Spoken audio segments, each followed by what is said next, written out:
So I got an interesting question as a comment to one of my YouTube videos recently, which is a question that's come up in the past, and I thought I might address in a brief video today.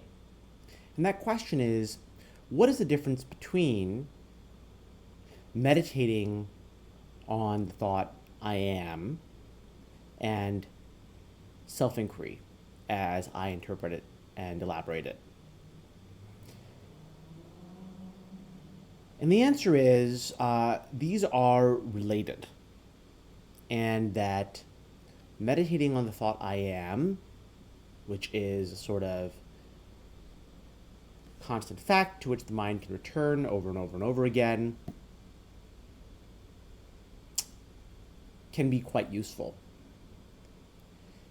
It can be quite useful, and it can concentrate the mind, and it can quiet the mind, and ultimately you can bring it to that state where the bottom falls out. That said,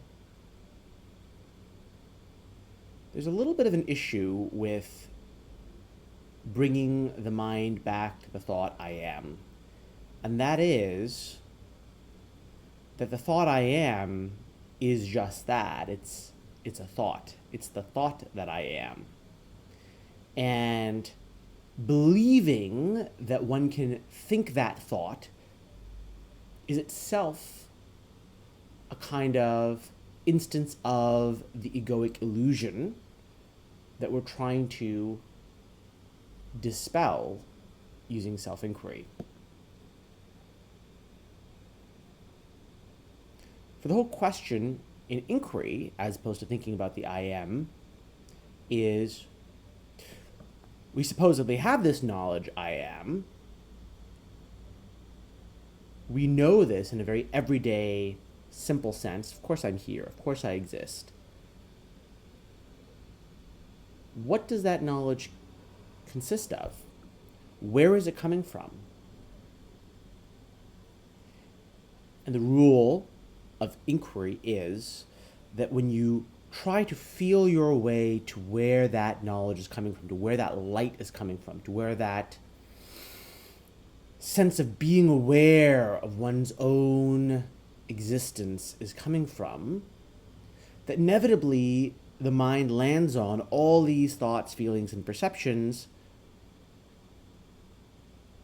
of which one may immediately ask, with or without words, isn't it the case that I'm aware of this?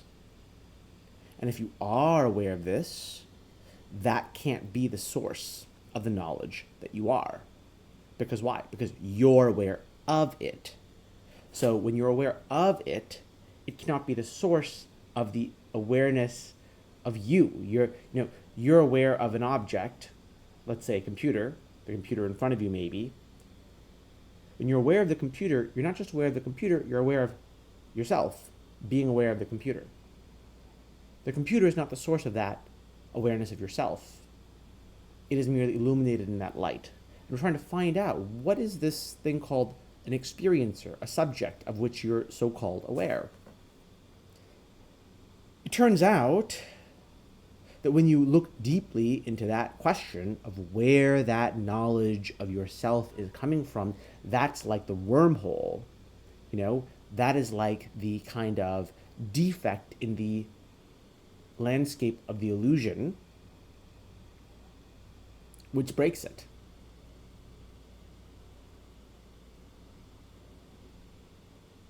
So when you think the thought I am, you're not really examining that defect.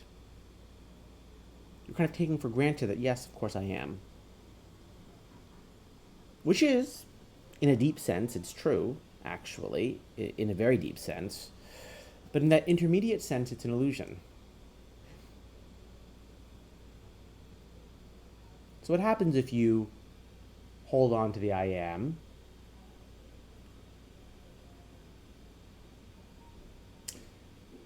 Is that if you hold on to it with great concentration, it can be perfectly spiritually powerful. But the problem with it is, unlike surrender and inquiry, holding on to just the thought I am is not as, it doesn't undermine the structure of the tendencies of the mind. It's the tendencies, the outward going, happiness seeking, unhappiness avoiding tendencies of the mind that lead it to agitation and restlessness and depression and prevent it from noticing the simple fact of the truth of itself. The truth that is in contrast to the egoic illusion. Saying I am, because it sort of takes it for granted, doesn't undermine that structure as piercingly, as sharply, as effectively as searching for where the I am is coming from. Because when that thing is searched for, it turns out it's very elusive.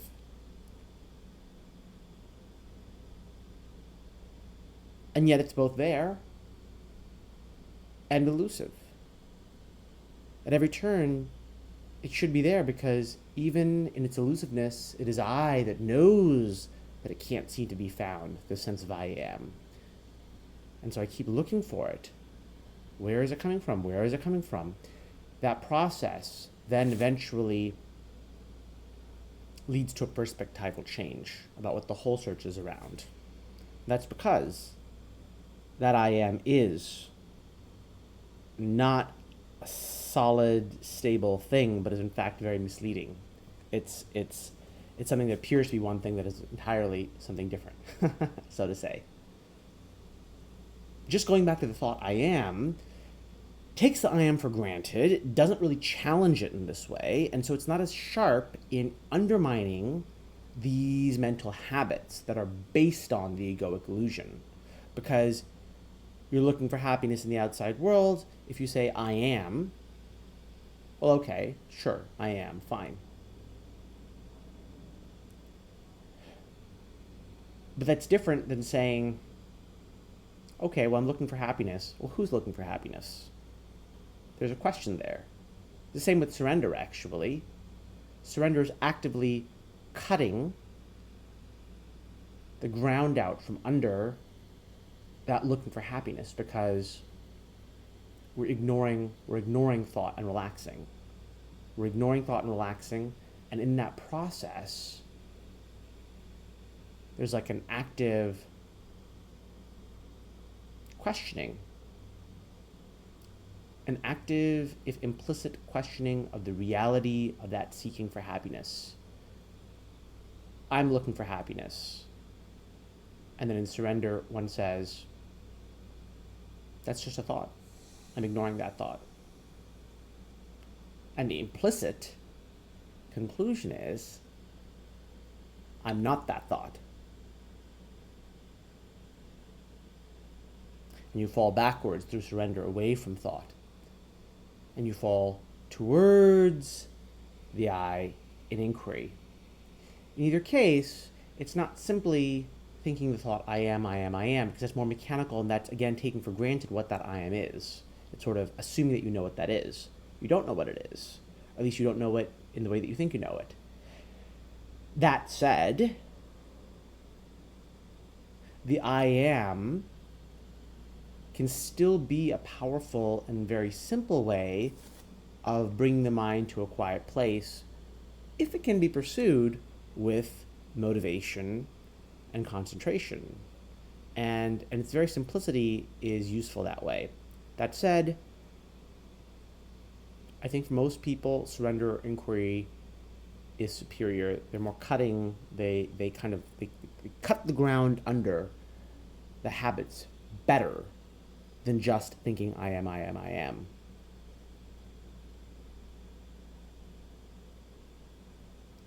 They challenge the habits more directly.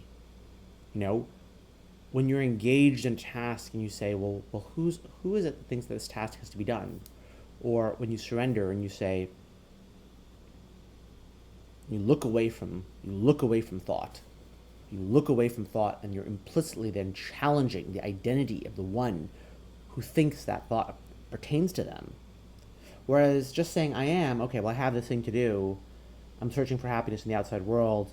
Okay, I go back to the I am. I mean, it's something, because the I am is a sort of a seeming steadiness. It's a reflection of the self, you might say, kind of. But yeah, it's not as challenging, it's not as cutting in terms of those habits, which is why it's not as as valuable, I think, in most cases. Also, that sort of the sort of final burst of insight, which we're looking for, right? Again, there has to be a kind of riddle of sorts that is addressed. What is that riddle? An inquiry, that riddle is, again, where is that I knowledge coming from? And in surrender, that riddle is how to complete the surrender.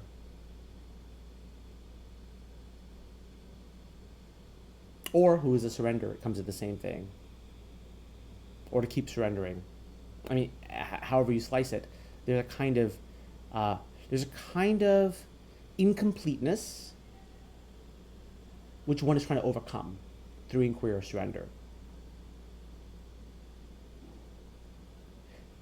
Chasing that incompleteness to the end is what leads one through a little pinhole and into the completely different perspective, one might say. With I am, one isn't chasing that incompleteness in the same way because, well, I know what I am, supposedly. Actually, you don't know I am in the way that you think you do. But that said, again, the reality is, if it is pursued with intensity and concentration, it can dramatically quiet the mind, and then from the dramatic quieting the mind down to, yes, a thought, which is not the true I, the floor can collapse underneath. That thought can collapse, and an insight can be obtained, because a quiet mind is the sort of most important ingredient of such an insight. Actually, right, any way of concentrating or quieting the mind dramatically, if one can hold it every waking moment, is very powerful. And the I am is very helpful that way because it's so natural. It's so little external. It's not this external thing like concentrating on the mantra or breath. Those are more external. The I am is somewhat more internal. So it can be powerful for people who pursue it with concentration. It can be very, very helpful.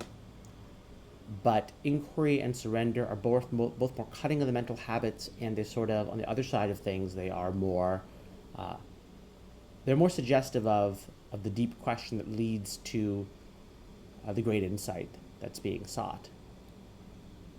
So they're more perfect, but they're a little bit more complicated sometimes. It depends on the person.